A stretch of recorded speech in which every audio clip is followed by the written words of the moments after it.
Hello friend, welcome you on before UPSC और मैं हूं आपका होस्ट रत्नेश कुमार गिरी। जैसा कि आप सभी को पता है कि अभी आने वाले समय में आने वाले महीनों में आपके बहुत सारे एग्जाम्स होने वाले हैं, जिसमें खास तौर पे आपके BPSC, Bihar SSC, Jharkhand SC, JPSC और इस तरह के पता नहीं कितने एसएससी और पीएससी के पेपर है। साथ ही साथ रेलवे ने भी अपनी लोको पायलट और तरह तरह की वैकेंसीज यहाँ पर आपके लिए आ चुकी है।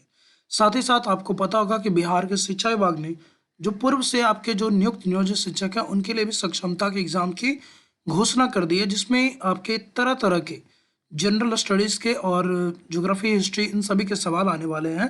तो इन सब के लिए आपकी 15 क्वेश्चन की एक क्विज सेशन, क्विज के फॉर्मेट में आपके लिए कुछ जानकारी लेकर के आया हूँ, जिसमें ऑलरेडी 21 एपिसोड आपके समाप्त हो चुके हैं और ये है आपका एपिसोड नंबर 22। इसके अलावा कुछ कुछ स्पेशल एपिसोड भी बीच बीच में आया, जिसमें रिपब्लिक डे, मिट्टी यानी सॉइल स्पेशल और राम मंदिर से जुड़ी हुई जानकारी पे भी एक एपिसोड बन चुका है।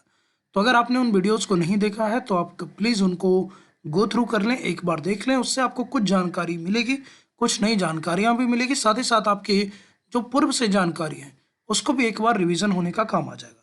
साथ ही साथ आपसे दो रिक्वेस्ट रहेगी कि पर्यावरण, परिवार और स्वास्थ्य का ध्यान रखेंगे, और अगर आपको सेशन अच्छा लगे तो सेशन को ज़्यादा से ज़्यादा लोगों तक पहुंचाने का काम करेंगे, ताकि अब हमें भी थोड़ी सी प्यार और मोटिवेशन मिल सके। चलिए, इन्हीं सब के साथ, इन्हीं सब दुआओं के साथ ये सेशन की शुरुआत करते हैं और बिल्कुल ईमानदारी के साथ इस सेशन को कंटिन्यू करेंगे। और अगर आपको अच्छा लगेगा तो हमेशा की तरह प्यार जताते रहेंगे। चलिए, आपका पहला सवाल आपके लिए ये रहा।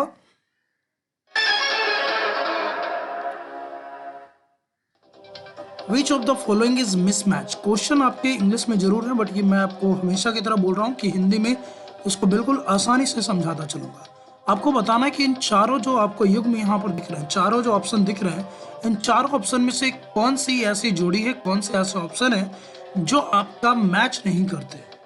ठीक है, जो आपका सही ढंग से मैच नहीं किए हुए हैं, आपको उनको चुनना है। ठीक है, क्विज सेशन में ये रहने का कारण है कि आपको एक आसानी से आप चीज़ों को याद भी रख पाएंगे क्विज के माध्यम से। चलिए, जल्दी से बताएंगे कि कौन से वो ऑप्शन है जो आपका मिस मैच है, जो मैच नहीं है। आपके ऑप्शन है air, gas, water compound, ice gas और लावा प्लाज्मा।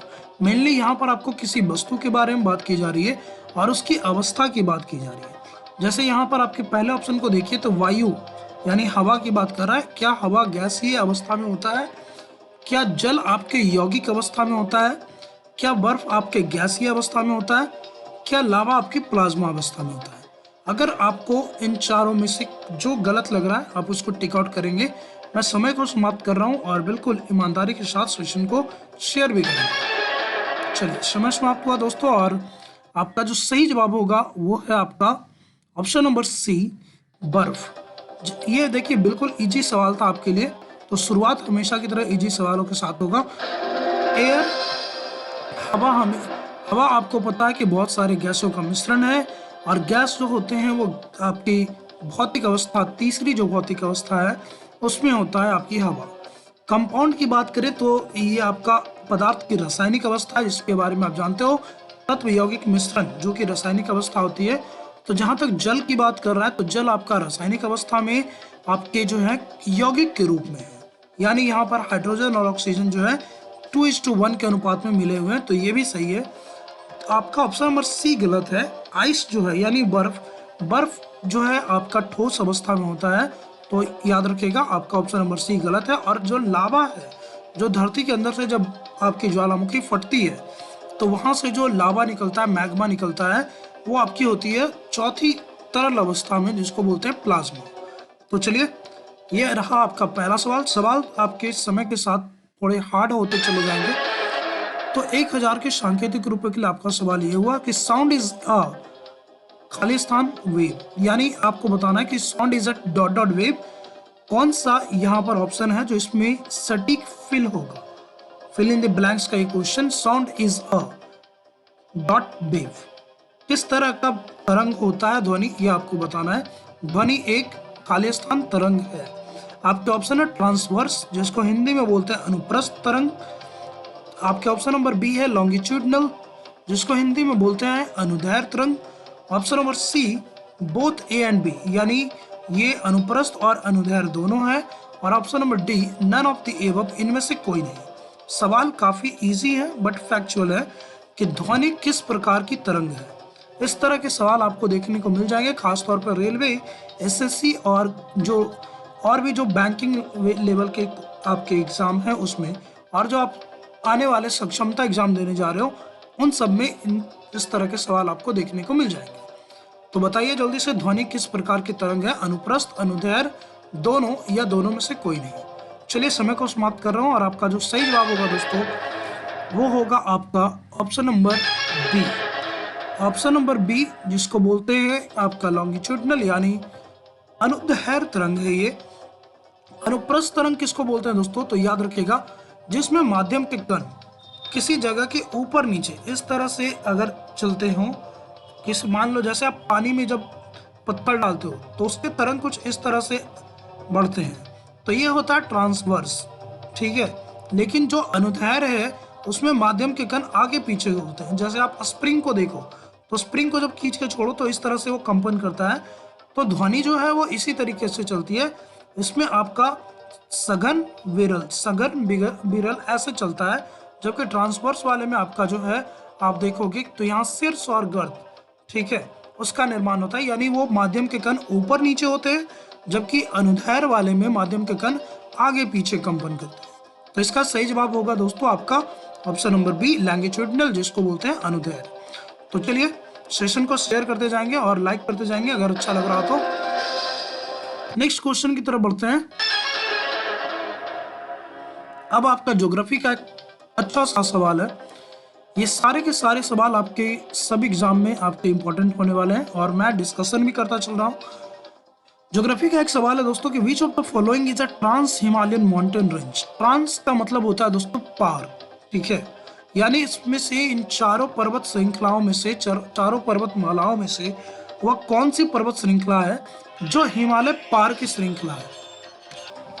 तो इन चारों को समझिएगा दोस्तों कि आपका इन चारों में कौन सी ऐसी पर्वत श्रृंखला है जो आपकी हिमालय रेंज के पार की है, यानी जो हिमालय का हिस्सा नहीं है, जो हिमालय को पार करने के बाद आपको देखने को मिलेगी। तो आपका ऑप्शन है हिमाचल रेंज, दूसरा ऑप्शन है आपका शिवालिक रेंज, तीसरा ऑप्शन है आपका महाभारत रेंज और चौथा ऑप्शन है आपका लद्दाख रेंज। यानी हिमाचल श्रेणी, शिवालिक श्रेणी, महाभारत श्रेणी और लद्दाख श्रेणी, इन चारों में वो कौन सी श्रेणियां हैं, कौन सी हिस्से हैं, कौन सी ऐसी पर्वत श्रृंखला है जो हिमालय का भाग नहीं है? हिमाचल, शिवालिक, महाभारत या लद्दाख। बहुत ही एक अच्छा सवाल है आपके ज्योग्राफी के हिसाब से, तो आपको ये बताना है, जल्दी से आप बताएंगे और समय को मैं समाप्त कर रहा हूँ दोस्तों और आपका समय समाप्त हुआ। इसके सही जवाब जो होंगे वो है आपका option number D. Option number D जो आपका लद्दाख रेंज है दोस्तों, लद्दाख रेंज आपका हिमालय का भाग नहीं है।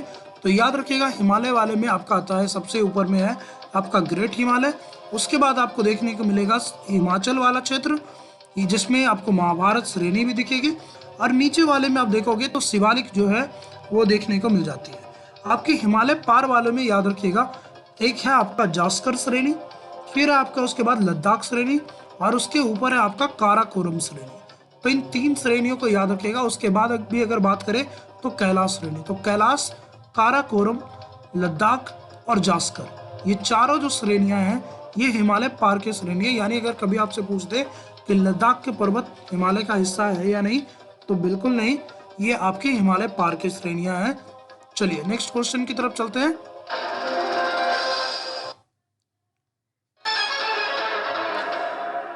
सौ के सांकेतिक रूपों के लिए आपका सवाल रहा। हमेशा की तरह हम लोग एक बुक से क्वेश्चन करते आ रहे हैं, तो एक बुक का सवाल आपको हम हर एपिसोड में लगभग देखने को मिल जाएगा, जिसमें इतिहास के सवाल को भी हमने किया, हमने आधुनिक भारत के भी कुछ किताबों को लिया है। आज के एपिसोड में आपको बताना एक बहुत ही प्रसिद्ध कवि, भारत के एक बहुत ही प्रसिद्ध स्वतंत्रता सेनानी जिन्होंने अपनी रचनाओं से भारत के जन जन को प्रेरित किया है, जन गण मन के रचयिता आपके रविंद्रनाथ टैगोर, इनके द्वारा लिखी गई पुस्तक कौन सी है? आपको बताना इसमें से इन चारों में वो कौन सी पुस्तक है जो आपके रविंद्रनाथ टैगोर, जिनको रविंद्रनाथ ठाकुर भी बोलते हैं, इनके द्वारा लिखी गई है। और आपको मैं हिंट दे दूं कि ये वही पुस्तक है जिसके लिए इनको जो है आपका साहित्य का नोबेल पुरस्कार मिला था। ये भारत के पहले व्यक्ति थे जिनको साहित्य का नोबेल पुरस्कार मिला था, तो ये भी याद रखिएगा। और तो आपको बताना है कि वो कौन सी रचना थी। आपके ऑप्शन है Mein Kampf, why I am atheist, Yugantar, Gitanjali. Mein Kampf, जिसको हिंदी में बोलते हैं मेरी आत्मकथा। दूसरा ऑप्शन आपका वाई आई एम एथिस्ट, मैं नास्तिक क्यों हूँ। युगांतर, तो इसका हिंदी तो युगांतर ही हो जाएगा, जिसको आप बोल सकते हो क्रांतिकारी, रेवोल्यूशनरी इसको बोलते हैं कहीं कहीं, तो रेवोल्यूशनरी।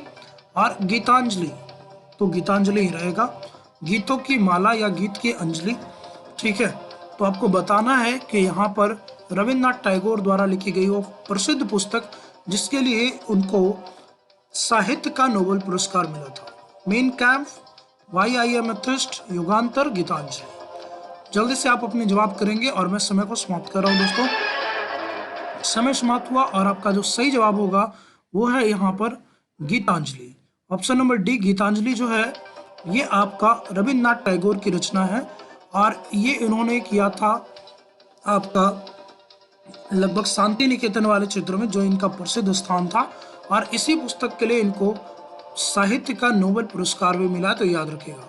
और नोबेल पुरस्कार पाने वाले ये प्रथम भारतीय थे। बाकी 3 पुस्तकों पर भी हम लोग अलग अलग चर्चाएं करते रहेंगे। नेक्स्ट क्वेश्चन की तरफ चलते हैं। अब तक एक और सवाल बहुत ही अच्छा, हाईटेक कम्युनिकेशन जो बोल रहा है कि उच्च संचार, उच्च तकनीकी दूरसंचार, जो आज के समय में आप देखते हो वीडियो कॉलिंग हो गया, आपका वोल्टी नेटवर्क हो गया, हाई स्पीड इंटरनेट हो गया, तो बोलता है कि ये अर्थव्यवस्था के किस क्षेत्र की गतिविधि है। आपको पता होना चाहिए कि अर्थव्यवस्था में टोटल 5 क्षेत्र होते हैं, तो आपको बताना है कि ये जो हाईटेक कम्युनिकेशनल टेक्नोलॉजी है, उच्च क्षमता वाले जो आपके दूर संचार सुविधाएं हैं, ठीक है, जिसमें आपको video calling, high speed internet और इस तरह की तमाम चीज़ें, लाईफाई, वाईफाई देखने को मिल जाता है, तो ये अर्थव्यवस्था के किस क्षेत्र में आएंगे। आपके ऑप्शन है 5th क्षेत्र यानी 5वां क्षेत्र, 4th यानी चतुर्थ क्षेत्र, 3rd यानी तृतीय क्षेत्र, 2nd यानी द्वितीय क्षेत्र, पंचम, चतुर्थ, तृतीय, द्वितीय। आपको बताना है कि उच्च तकनीकी दूर संचार, हाईटेक कम्युनिकेशनल सर्विस जो है यह आपकी इकोनॉमी की, अर्थव्यवस्था की किस क्षेत्र की गतिविधि है। जल्दी से आप अपने जवाब देंगे। समय समाप्त हो गया दोस्तों और आपका जो सही जवाब होगा वो है आपका ऑप्शन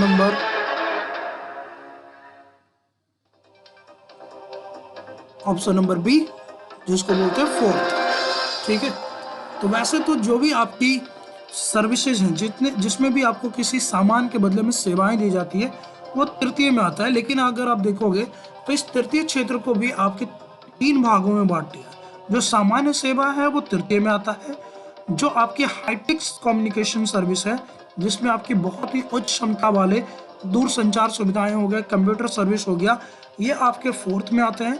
और जो आपकी एक्सपर्ट सर्विस है, जैसे आपके सर्जन हो गए, आपके एडवाइज़र हो गए, आपके राजनेता, डिसीजन मेकिंग करने वाले राजनेता हो गए, ये सब के सब आपके 5वें क्षेत्र में आते हैं।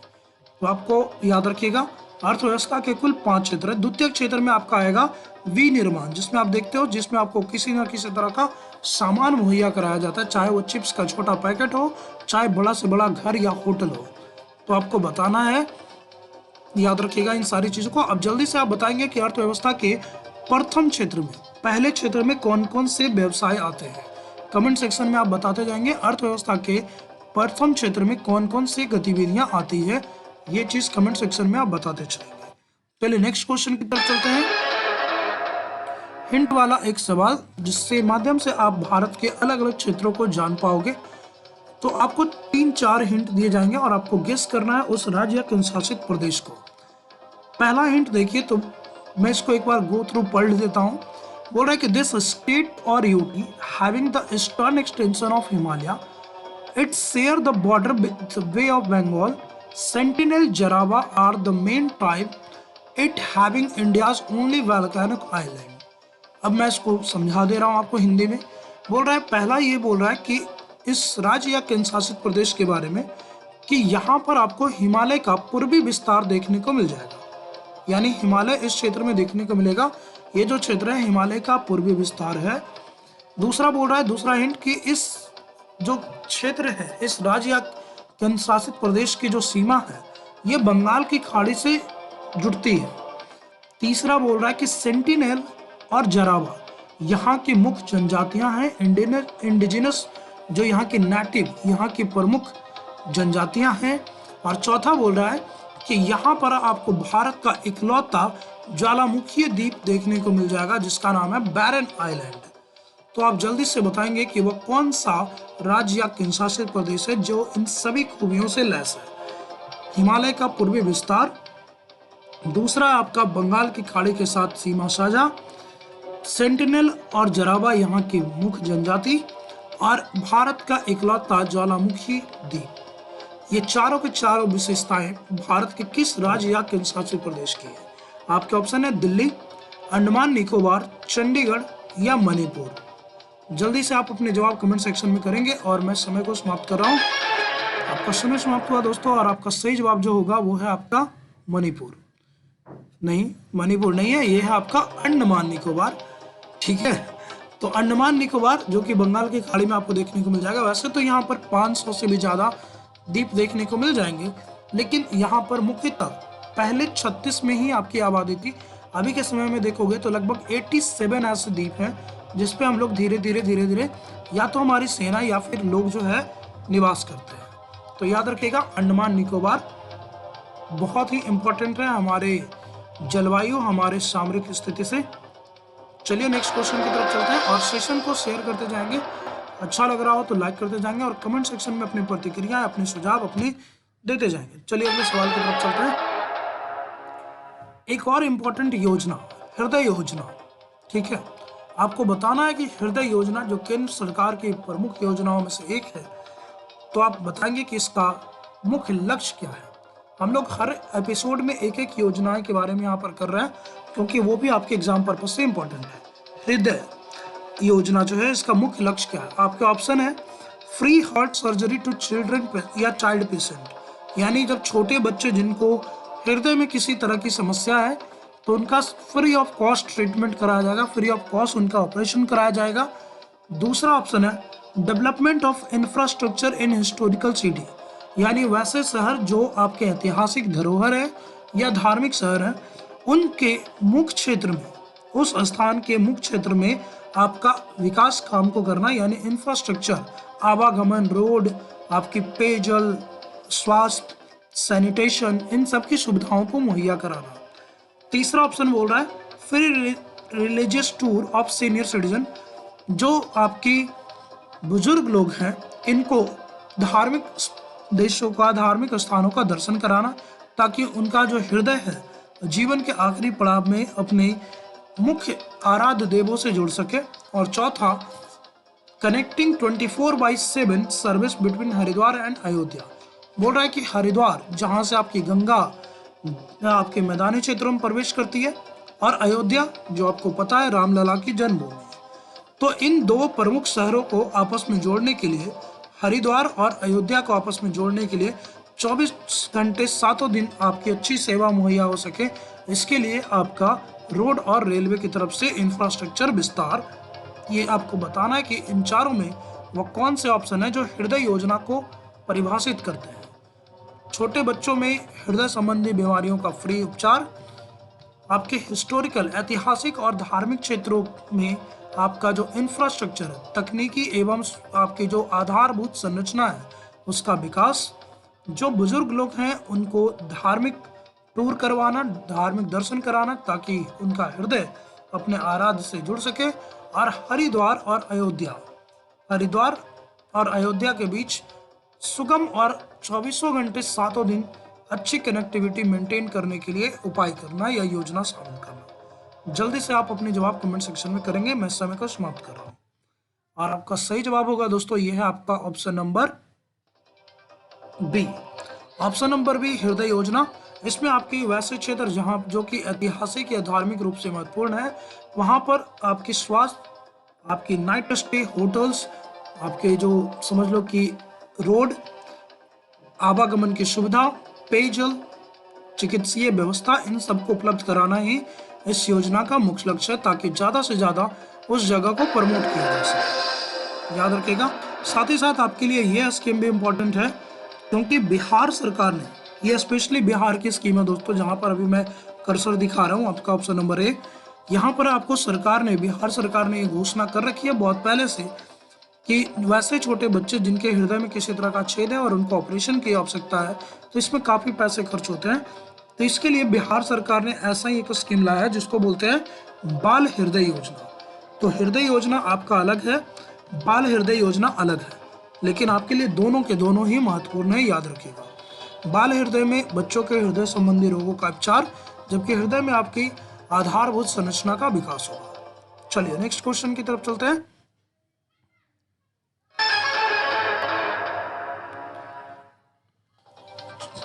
एक अच्छी सवाल आपके लिए फिर से, चूंकि हम लोग रेलवे से जुड़े हुए तथ्यों को जान रहे हैं, तो आपको बताना है कि निम्नलिखित में से कौन सी भारत की सबसे महंगी किराया ट्रेन मानी जाती है।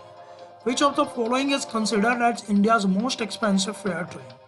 ठीक है, वो कौन सी ट्रेन है भारत की जिसकी टिकट, जिसके आपकी सेवाएं बहुत भारत में सबसे महंगी है। मतलब बोला जाता है कि आप उसमें लगभग एक बार एक व्यक्ति का समझ लो कम से कम आपको किराया जो होगा 6 से 25 लाख के बीच आपको देखने को मिल जाएगा एक ट्रिप का। आपके ऑप्शन है गोल्डन चैरियट, महाराजा एक्सप्रेस, डेक्कन ओडिसी, फेरी क्वीन।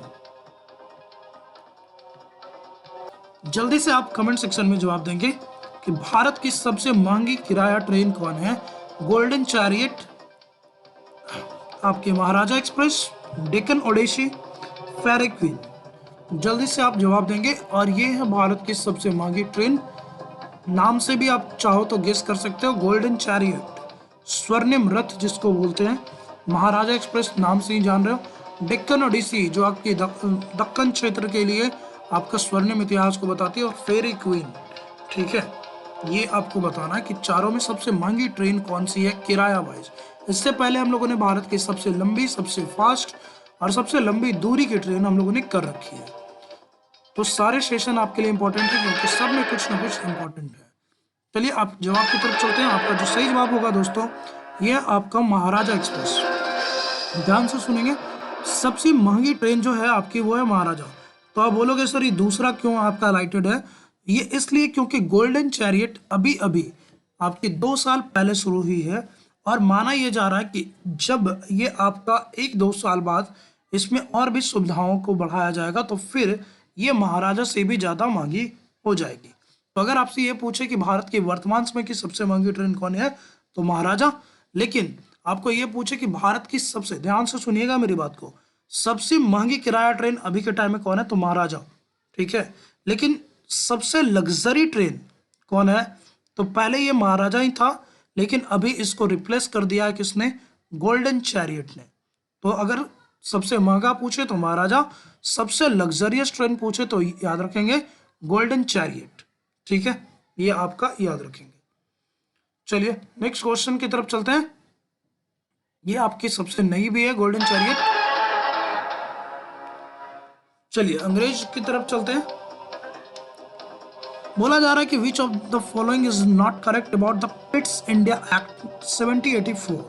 1784 में एक कानून आया था अंग्रेजों के द्वारा जिसको बोलते हैं पिट्स इंडिया एक्ट, ठीक है। इससे पहले हम लोगों ने 1947 से लेकर के डिक्रीजिंग ऑर्डर वाइज 1919, 1935, 1909, 1891, 61, 53, 33, 13 सब कर चुके हैं। तो आपको आज के समय में बताना है पिट्स इंडिया एक्ट 1784, इसमें कौन से प्रावधान ऐसे हैं जो गलत हैं, कौन से ऐसे ऑप्शन है जो पिट्स इंडिया एक्ट 1784 से मेल नहीं खाते। आपके ऑप्शन है separate company political and commercial work, यानी इस कानून के द्वारा कंपनी के व्यापारिक और जो राजनीतिक क्षेत्र हैं उसको अलग अलग कर दिया गया, यानी अब उसको अलग अलग लोग देखेंगे। दूसरा ऑप्शन है it increase executive member from 3 to 4। बोल रहा है कि गवर्नर की जो आपकी काउंसिल थी उसकी क्षेत्र की संख्या इसने बढ़ा करके 3 से 4 कर दी। तीसरा ऑप्शन है आपका assert crown sovereignty over British position in India, यानी जो भारत में ब्रिटिश क्षेत्र है उसके ऊपर आपकी कंपनी, तो ब्रिटिश सोवरेनिटी को इसमें लागू कर दिया गया। आपके जितने भी भारत में आपका क्षेत्र था ईस्ट इंडिया कंपनी का, कि ये सब के सब आपके ब्रिटिश महाराजा महारानी का क्षेत्र है। और फिर बोला जा रहा है कि it reduce power of governor general, यानी इसने गवर्नर जनरल की, हालांकि उस समय गवर्नर ही था, जनरल तो आपका 1913 में आया है, तो गवर्नर की शक्ति जो है, आपकी जो बंगाल का गवर्नर है उसकी शक्ति को इसने कम कर दिया। तो जल्दी से आप बताएंगे कि इन चारों में वो कौन से ऑप्शन हैं जो आपका गलत है। चलिए आंसर की तरफ चलते हैं। पिट्स इंडिया एक्ट 1784 में कौन से प्रावधान गलत है? इसने कंपनी के, ईस्ट इंडिया कंपनी के राजनीतिक और व्यापारिक क्षेत्रों को अलग अलग कर दिया। दूसरा बोला जा रहा है कि इसने गवर्नर की एग्जीक्यूटिव काउंसिल को संख्या जो है, सदस्यों की संख्या बढ़ा करके 3 से 4 कर दी। फिर बोल रहा है कि ईस्ट इंडिया कंपनी ने भारत में जितने भी क्षेत्रों को जीता था वो सभी के सभी ब्रिटिश क्षेत्र कहलाए, ब्रिटिश अधीन क्षेत्र कहलाए। और फिर बोला जा रहा है कि it reduce power of governor, इसने गवर्नर की शक्ति को कम कर दिया। जल्दी से जवाब करेंगे, बहुत ही इंपॉर्टेंट होते हैं आपके अंग्रेजी कानून आपके सभी एग्जाम पर्पज से। तो आपका जो सही जवाब होगा दोस्तों ये आपका ऑप्शन नंबर बी। यहाँ पर सदस्यों की संख्या बढ़ी नहीं थी, 1773 में बढ़ी थी। 1784 वाले में देखोगे, यहाँ 84 कर लेना, 1784 वाले में इसकी संख्या जो है आपका घट करके, इंक्रीज नहीं हुआ था, वो घट करके 4 से 3 हो गया था। बाकी सभी के सभी सही हैं कि आपका इसने बोर्ड ऑफ डायरेक्टर ऑफ आपकी कोर्ट ऑफ डायरेक्टर और बोर्ड और काउंसिल जो है, कंट्रोल जो है वो अलग अलग हो गए थे। कंपनी ने यहाँ पर 5 लाख तक का सालाना बोला भी था कि 5 लाख हर साल दिया जाएगा ये, और उसके अलावा साथ ही साथ जितने भी ब्रिटिश क्षेत्र हैं वो सब आपकी ईस्ट इंडिया कंपनी के जितने क्षेत्र हैं वो सभी के सभी ब्रिटिश क्षेत्र कहलाएंगे।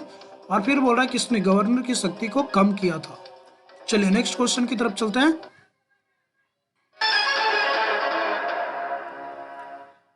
What is the chemical formula of sindoor? Sindoor आपको पता होगा, इसको वर्मिलियन भी बोलते हैं दोस्तों। तो सिंदूर का रासायनिक सूत्र आपको बताना कि सिंदूर का रासायनिक सूत्र क्या होगा। जल्दी से आप बताएंगे। आपके ऑप्शन है NaOH, Na2SO4, HGS, NaNO3।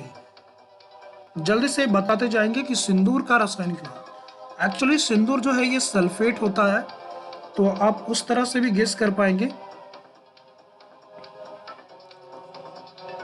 कौन सा सल्फाइड है जो आपका सिंदूर के रूप में वर्क आता है। सिंदूर जो आप तो आमतौर पे महिलाएं यूज करती है, तो ये 2 तरह के होते हैं। एक तो आपका, मैं अभी बताऊंगा नहीं, आंसर के साथ बताऊंगा, तो आपको सीधा सीधा बताना है सिंदूर का रासायनिक सूत्र, जिसको इंग्लिश में या केमिकल फॉर्म में वर्मिलियन भी बोलते हैं। तो वर्मिलियन का केमिकल फॉर्मूला बताना है NaOH, Na2SO4, HGS, NaNO3। जल्दी से आप जवाब करेंगे। चलिए समय समाप्त करता हूं, और आपका जो सही जवाब है ये है HGS। HGS यहाँ पर देखिए चेंज नहीं किया हूँ, भुलक्कड़ वाली काम हमेशा की तरह सिंदूर कर लेना। यहाँ पे आपकी जो केमिकल फॉर्मूला है सिंदूर की वो है आपका HGS, ठीक है, मर्क्यूरस सल्फेट बोलते हैं। तो एक तो हो गया आपका ये। दूसरा एक और सिंदूर होता है जिसमें आप देखते हो जो थोड़ा थोड़ा आपको चमकता हुआ शीशे की मात्रा भी नजर आएगी, तो वो होता है Pb3O4, ठीक है। तो उसका अलग एक फॉर्मूला होता है, तो आप याद रखिएगा। अगर आपको ऑप्शन में HGS दिया रहा तो आप HGS के साथ जाएंगे, अगर वो HGS नहीं रहा तो फिर आप Pb3O4 के साथ जाएंगे, यानी आपका लेड ऑक्साइड जो है वो आपका कहलाता है सिंदूर का फॉर्मूला। तो 2 तरह के सिंदूर होते हैं, एक नॉर्मल, एक में आप देखना कि वो शीशे जैसी थोड़ी सी मात्रा आपको चमकती हुई नजर आ जाएगी, जो कि हानिकारक भी होती है। तो आप लोग में अगर कोई भी महिलाएं सुन रही हों या किसी के घर में भी वो लेड वाला इस्तेमाल होता है तो उसको आप रोक दें, वो कैंसर का कारण बन सकता है, ठीक है। हमेशा अगर सिंदूर इस्तेमाल करें तो मर्क्यूरस वाला ही करें, ठीक है। तो ये आपका फॉर्मूला है सिंदूर का HGS, मर्क्यूरस सल्फेट, सल्फाइड बोलते हैं, मर्क्यूरस सल्फाइड। चलिए हमेशा की तरह बायोलॉजी का एक और सवाल। विच of the following bacteria is responsible for better digestion in intestine? कल हमने ये पूछा था कि टाइफाइड जो है कौन सी बैक्टीरिया से होता है। आज आपको बताना है कि वह कौन सी बैक्टीरिया है जो हमारे छोटी आंत में होती है या हमारे आंतों में होती है और जो पाचन तंत्र में हेल्प करती है। एक्चुअली ये हेल्प तो कुछ अच्छे फॉर्म में नहीं करती। मतलब मैं बता दूं कि इसका काम क्या होता है कि मान लो आपने कुछ ऐसा सड़ा गला, कुछ ऐसा खराब भोजन कर लिया, तो ये जो बैक्टीरिया है ये उस कंटेमिनेटेड फूड को खा जाता है। यानी आपके शरीर में जो दूषित भोजन गया, जो खराब भोजन गया, ये उसको आपका हजम करने का काम करता है, खाने का काम करता है। तो इसलिए इसको ये हमारे लिए इम्पोर्टेंट हो जाता है। तो आपको बताना है कि वो कौन सी बैक्टीरिया है जो हमारे डाइजेस्टिव सिस्टम को मजबूत करने का काम करता है और जो हमारी छोटी आंत में होता है। आपके ऑप्शन है सल्मोनेला टाइफी, ई कोलाई, कोकस या बैसिली टाइफी। जल्दी से आप जवाब देंगे कि आपका कौन सा वो बैक्टीरिया है जो हमारे डाइजेस्टिव सिस्टम में होता है। समय समाप्त हुआ दोस्तों, और बहुत ही इंपॉर्टेंट मतलब वीवीआईपी है, ये वीवीआईपी वाला सवाल है, तो आप इसको याद रखेंगे। इसका जो सही जवाब होगा आपका ई कोलाई, ई कोली या ई कोलाई भी इसको बोलते हैं, जो हमारी छोटी आंत में पाया जाता है। और जो भी कंटेमिनेटेड दूषित भोजन अगर आप किसी तरह से कर लेते हो, कोई खराब भोजन, कोई फास्ट फूड आपका ऐसा करते हो जो आपकी शारीरिक रूप से खराब है, जो आपके पाचन तंत्र के हिसाब से खराब है, तो ये ई कोलाई बैक्टीरिया उसको तुरंत से खा जाता है और आपके शरीर पे उसका असर नहीं होने देता। लेकिन हाँ, अगर आप बहुत ज़्यादा मात्रा में खाओगे तो इसकी संख्या लिमिटेड होती है, तो उस परिस्थिति में आप बीमार पड़ सकते हो। इसलिए कंटेमिनेटेड फूड से बचने का काम करें। चलिए नेक्स्ट क्वेश्चन की तरफ चलते हैं। सेशन अब अपने अंतिम पड़ाव की ओर जा रहा है दोस्तों, तो ज़्यादा से ज़्यादा लाइक शेयर करते जाएंगे और सेशन को प्रमोट करें ताकि हमें भी थोड़ी सी मोटिवेशन मिलते रहे। कल हम लोगों ने पूछा था आपका मायोपिया के बारे में, आज आपको बताना है हाइपरमाइट्रोपिया। हाइपरमाइट्रोपिया एक आपका दृष्टि दोष है, नेत्र दोष है, जिसमें आपको बताना है कि जिसके उपचार के लिए कौन से लेंस का इस्तेमाल होता है। वास्तव में इसमें आपकी जो है हाइपरमाइट्रोपिया, मैं आपको हिंट नहीं दूंगा क्योंकि जैसे ही हिंट देता हूँ वो इजी हो जाता है। हाइपरमाइट्रोपिया बोलते हैं इसको। तो हाइपरमाइट्रोपिया के लिए कौन सा आपका लेंस इस्तेमाल होता है? Bifocal, concave, convex, plane. चारों में द्विफोकस, अवतल, उत्तल या समतल। चारों में वो कौन से लेंस हैं, कौन से दर्पण है जिसका इस्तेमाल होगा आपके हाइपरमाइट्रोपिया वाले में? चलिए समय समाप्त हुआ दोस्तों, और आपका जो सही जवाब है वो है आपका यहाँ पर हाइपरमाइट्रोपिया में जो होगा वो होगा कॉन्वेक्स लेंस। कॉन्वेक्स लेंस जिसको बोलते हैं उत्तल लेंस भी, ये आपका यूज होता है। इसको आपका हाइपरमाइट्रोपिया की जगह हाइपरोपिया भी कहीं कहीं पे आपको देखने को मिल जाएगा, या इसको फार साइटनेस भी देख बोलते हैं, जिसमें आपकी निकट की वस्तु साफ साफ दिख जाएगी लेकिन दूर की वस्तु आपको नहीं दिखेगी। यानी इसको निकट दृष्टि दोष बोलेंगे, निकट दृष्टि दोष, जिसमें निकट की वस्तु साफ साफ दिखेगी। नाम के जस्ट अपोजिट, निकट की वस्तु साफ दिखेगी, दूर की वस्तु आपको नहीं दिखती है या धुंधली दिखती है। उसका रीजन ये है कि दूर से आने वाली जो आपकी रोशनी है उसका जो फोकस है वो आपकी रेटिना के पीछे पड़ता है, जिसके कारण वो वस्तु आपको साफ साफ नहीं दिखती। इसके उपचार के लिए हम लोग वहाँ पर क्या करते हैं कि चश्मे में आपका उत्तल लेंस का प्रयोग करते हैं, जिससे आपका क्या होता है कि उसकी फोकस दूरी कम हो जाती है और वो वस्तु का जो इमेज है, प्रतिबिंब है, आपके रेटिना पे सही सलामत बनने लगता है और आप अच्छे से देख पाते हो। चलिए 5 लाख रुपए के लिए आपका सवाल। The World Bank headquarter is as which city? जो प्रमुख आपके अंतर्राष्ट्रीय संगठन है, संस्था है, उसके मुख्यालय आपके लिए बहुत इंपॉर्टेंट होते हैं। तो आपको बताना है कि जो वर्ल्ड बैंक है, इससे पहले हम लोगों ने आपका यूनेस्को, ISA, इस तरह के जो संगठन है उसका कर रखा है। आज आपको बताना है कि वर्ल्ड बैंक, विश्व बैंक का मुख्यालय कहाँ है? आपके ऑप्शन है Paris, San Francisco, Washington DC, London. बताना है कि वर्ल्ड बैंक का मुख्यालय कहाँ है। बिल्कुल अब अपने आखिरी पड़ाव पे ये सेशन जा रहा है, तो जल्दी से इसको शेयर लाइक करते जाएंगे, सेशन अच्छा लगे तभी, और ज़्यादा से ज़्यादा दोस्तों के बीच में इसको प्रमोट भी करेंगे। ये आपके सभी एग्जाम के लिए ज़रूरी भी है। और जो जो टॉपिक मैं करवा रहा हूँ, आप खुद से भी उन टॉपिक को अच्छे से पढ़ें ताकि आपको आने वाले एग्जाम में और फायदा हो। Paris, San Francisco, Washington DC, London, World Bank headquarter. चलिए इसका सही जवाब होगा दोस्तों वो है आपका वाशिंगटन DC। वाशिंगटन DC जो कि संयुक्त राज्य अमेरिका, USA की आपकी राजधानी है, वहीं पे आपको देखने को मिल जाएगा आपका वाशिंगटन DC, जो कि आपका विश्व बैंक है। चलिए नेक्स्ट क्वेश्चन है आपका, वज्र प्रहार एक आपका युद्धाभ्यास है। तो आपको बताना है कि वज्र प्रहार जो है ये आपका मिलिट्री एक्सरसाइज किन दो देशों के बीच होता है। आपके ऑप्शन है श्रीलंका, यूएसए, जापान, यूके। वज्र प्रहार ये जो आपका मिलिट्री एक्सरसाइज है, युद्धाभ्यास है, ये किन दो देशों के बीच में किया जाता है। Sri Lanka, USA, Japan, UK. वज्र प्रहार बहुत ही फेमस आपका एक्सरसाइज है दोस्तों। तो जितने मिलिट्री एक्सरसाइज हैं वो याद रखेंगे। इससे पहले संप्रीति हो चुका, आपका सी ड्रैगन हो चुका है, धर्म गार्जियन हम लोगों ने लास्ट वाले में किया था। वज्र प्रहार कौन सा होगा जल्दी से आप बताएंगे। Sri Lanka, USA, Japan, UK. चलिए समय समाप्त हुआ और आपका जो सही जवाब होगा दोस्तों वो है आपका यूएसए। संयुक्त राज्य अमेरिका के साथ हम लोग करते हैं वज्र प्रहार, जिसमें दोनों देशों की जो मिलिट्री है, जो दोनों देशों की थल सेना है, वो संयुक्त रूप से इसमें युद्धाभ्यास करती है और टेररिज्म, आतंकवाद के खिलाफ कैसे मुकाबला किया जाए, साथ ही साथ रणनीतिक रूप से किस तरह से एक दूसरे को सहयोग किया जाए, इस पे इन लोग बात करते हैं। चलिए आज के आखिरी सवाल की ओर चलते हैं।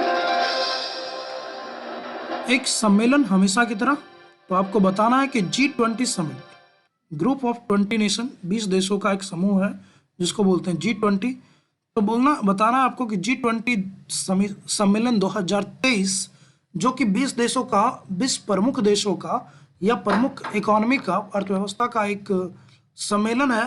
तो आपको बताना कि यह सम्मेलन 2023 में कहाँ आयोजित किया गया।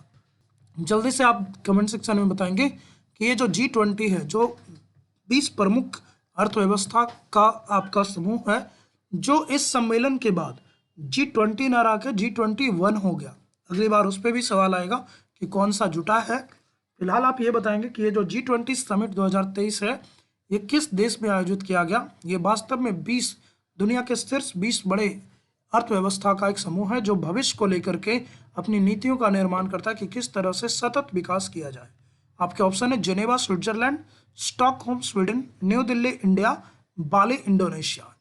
जल्दी से आप जवाब देंगे 2023 का G20 सम्मेलन।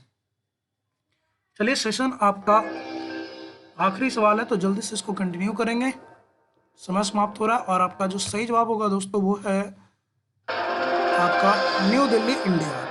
न्यू दिल्ली इंडिया में आपको देखने को मिलेगा कि ये सम्मेलन हुआ था दिल्ली में ही, और उस जगह का नाम था आपका भारत भवन, भारत भवन ऐसा ही कुछ नाम था, भारत मंडपम, भारत मंडपम वो जगह था न्यू दिल्ली का, नेहरू पैलेस में। तो ये रहा आज का आखिरी सवाल। उम्मीद करते हैं सेशन आपको अच्छा लगा होगा। तो अगर सेशन अच्छा लगा होगा तो आप इसको ज़्यादा से ज़्यादा दोस्तों तक पहुंचाएं। सेशन को आप चाहें तो लाइक कर सकते हैं, शेयर कर सकते हैं, और अगर नए हैं चैनल पे तो आप इसको लाइक जरूर करें, सब्सक्राइब जरूर करें, और साथ ही साथ पर्यावरण, परिवार, स्वास्थ्य का ध्यान रखें, अपने अंदर नए गुणों का समावेश करें। Thank you so much. जय हिंद।